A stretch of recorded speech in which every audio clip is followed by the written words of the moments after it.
साथियों, आज हम भगवद गीता अध्याय 2 श्लोक 16 की विवेचना करेंगे। श्लोक 15 में हमने देखा कि बुद्धिमान व्यक्ति सुख और दुख में समभाव अर्थात एक समान रहता है, वह विचलित नहीं होता और इस प्रकार वह इस संसार से मुक्ति पाने के योग्य हो जाता है। अब भगवान अर्जुन से असत और सत के विषय में क्या कह रहे हैं, सुनिए यह श्लोक। नासतो विद्यते भावो नाभावो विद्यते सतः उभयोरपि दृष्टोऽन्तस्त्वनयोष तत्त्वदर्शिभिः। अर्थात भगवान ने अर्जुन से कहा कि असत परिवर्तनशील है और सत्य में कभी कोई परिवर्तन नहीं होता। सत्य के जानकार महापुरुषों ने इन दोनों की प्रकृति के अध्ययन द्वारा यह निष्कर्ष निकाला है। अब हम इस श्लोक की विस्तृत व्याख्या करेंगे और यह जानेंगे कि सत्य और असत की पहचान कैसे करें। इसके लिए हमें इन दोनों के लक्षणों को समझना होगा। असत क्या है, असत के लक्षण क्या हैं और सत्य के क्या लक्षण हैं।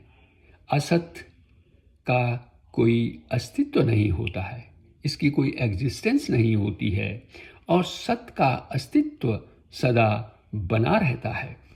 असत परिवर्तनशील है और सत्य में कोई परिवर्तन नहीं होता। असत अस्थायी अर्थात टेम्परेरी है, परमानेंट है और सत्य अस्थायी अर्थात परमानेंट है, शाश्वत है, एटर्नल है। असत नाशवान है और अनित्य है, सत्य अविनाशी है और नित्य है। साथियों, अब हम सत्य और असत को एक उदाहरण के माध्यम से समझने का प्रयास करेंगे। हमारे आसपास अनेक वस्तुएं होती हैं, उनमें से हम कोई भी वस्तु ले सकते हैं। उदाहरण के तौर पर हम एक मेज़ को लेते हैं और यह जानने की कोशिश करेंगे कि क्या यह असत है या सत है। तो सबसे पहले मेज़ क्या है? यह अस्थायी है, यह हमेशा के लिए नहीं है, इसमें हम परिवर्तन कर सकते हैं और इतना ही नहीं, इसका नष्ट भी हो सकता है, इसको हम नष्ट भी कर सकते हैं। नष्ट कैसे हम इसको कर सकते हैं? हम इसको जला सकते हैं, तोड़ फोड़ इसको हम सकते हैं। जब हम इसको जलाएंगे तो क्या होगा? राख बचेगी और जब ये जलता रहेगा, जब तक ये जलता रहेगा तो कार्बन डाइऑक्साइड गैस बनेगी जो कि वातावरण में फैलेगी। तो उसके बाद इस मेज का अस्तित्व ही समाप्त हो जाएगा। इसलिए यह मेज क्या है? ये असत है। इसी तरह आप किसी दूसरी वस्तु को भी ले सकते हैं। उदाहरण के तौर पर आप सोने के बने किसी गहने को ले लीजिए, नेकलेस को ले लीजिए। नेकलेस के डिजाइन को आप बदल सकते हैं, उसको किसी दूसरे डिजाइन में आप परिवर्तित कर सकते हैं। इतना ही नहीं, उस नेकलेस को जिससे वह बना है, वह सोना, उसको भी आप नष्ट कर सकते हैं। सोने को हम नष्ट रासायनिक पदार्थों के माध्यम से कर सकते हैं, एसिड के माध्यम से कर सकते हैं। तो सोना भी क्या हुआ? असत हुआ। इसके अलावा अगर आप जल को लेते हैं, पानी को लेते हैं, तो पानी क्या है?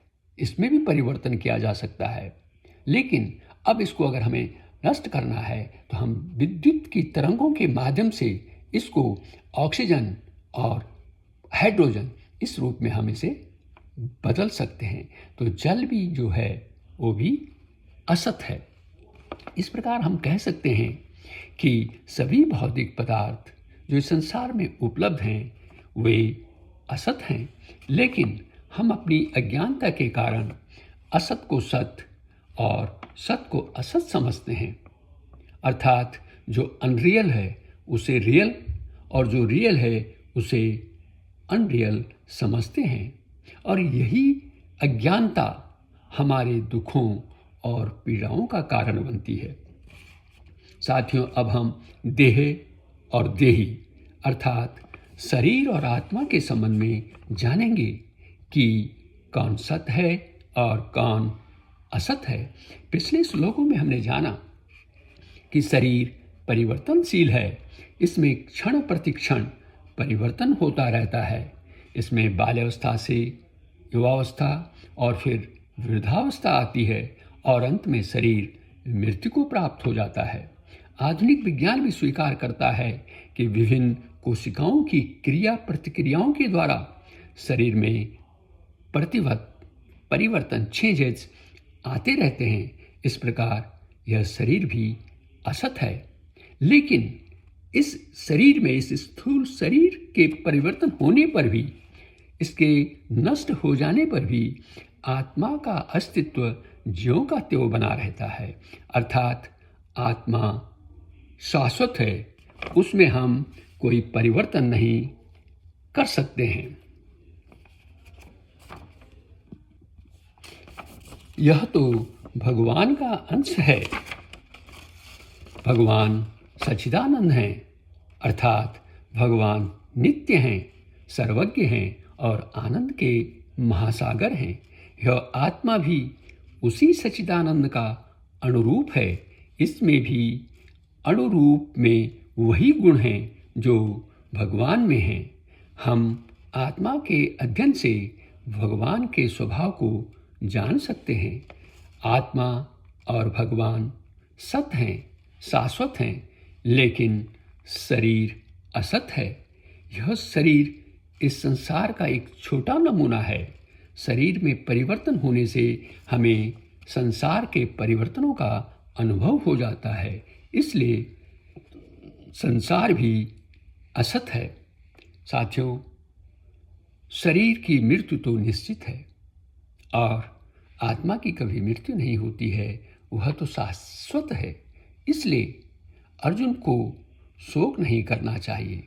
यदि अर्जुन युद्ध नहीं करता है और युद्ध में उसके प्रियजन नहीं भी मारे जाएंगे तो फिर भी उनकी मृत्यु तो निश्चित ही है, तो फिर शोक काहे का। और आत्मा कभी मरती नहीं है तो तब भी उसका शोक करने का कोई कारण नहीं बनता है। अंत में यह कहा जा सकता है कि हम इस भौतिक संसार में उपलब्ध असत अर्थात नाशवान वस्तुओं को, पदार्थों को अधिक से अधिक मात्रा में प्राप्त करने के लिए अपना जीवन खपा देते हैं और फिर भी अपनी इच्छाओं की पूर्ति नहीं कर पाते हैं। और जब हम अपनी इच्छाओं की पूर्ति नहीं कर पाते हैं तो हम दुखी होने लगते हैं। लेकिन जो सत है, जिसकी प्राप्ति से परमानंद की प्राप्ति हो सकती है, उसको प्राप्त करने के लिए हमें क्या करना चाहिए, इस पर हमें विचार अवश्य करना चाहिए।